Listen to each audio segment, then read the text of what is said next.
তারপরে আবার চিন্তা করে সারাদিন মনে হয় ওর ব্রেন খেলে যে কোন কথা বলে আমি কালকে আলোচনায় থাকবো। নাসিরুদ্দিন পাটোয়ারি সম্বন্ধে অনুরোধ, আপনারা তাকে হিরো আলমের পর্যায়ে নেবেন না। মির্জা আব্বাস সাহেবের পদ কি জানেন?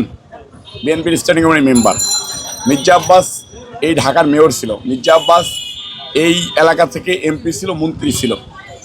মির্জা আব্বাস 17 বছর যাবৎ আন্দোলন সংগ্রাম করছে। রবিউল ইসলাম নয়ন ঢাকা মহানগর যুবদলের মেম্বার সেক্রেটারি দক্ষিণের।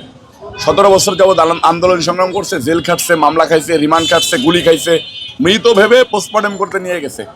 আপনারা যার নাম বলতেছেন তার পরিচয় কি? কবে থেকে?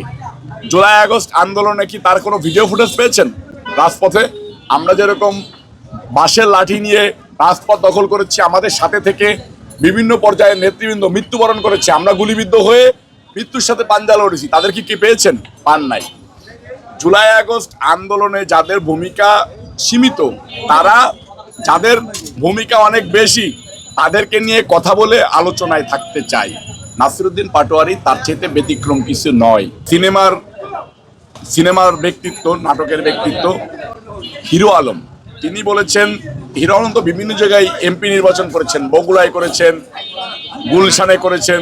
হিরো আলম নাকি ফেসবুকে পোস্ট করেছে, আপনাদের মাধ্যম দিয়ে আমি জানতে পেরেছি যে আমি ঢাকা 8 আসনে নির্বাচন করতেছি না, সেই কারণে সেই জায়গাটা নাসিরুদ্দিন পাটোয়ারি শূন্য স্থান পূরণ করেছে।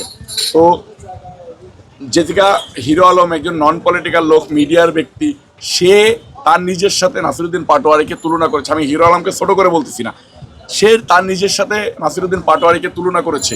দ্বিতীয়ত হচ্ছে যে আপনাদের কাছে আমার নাসিরুদ্দিন পাটোয়ারি সম্বন্ধে অনুরোধ যে আপনারা তাকে হিরো আলমের পর্যায়ে নেবেন না, দিলদার টেলিসামাদের পর্যায়ে নেবেন না প্লিজ।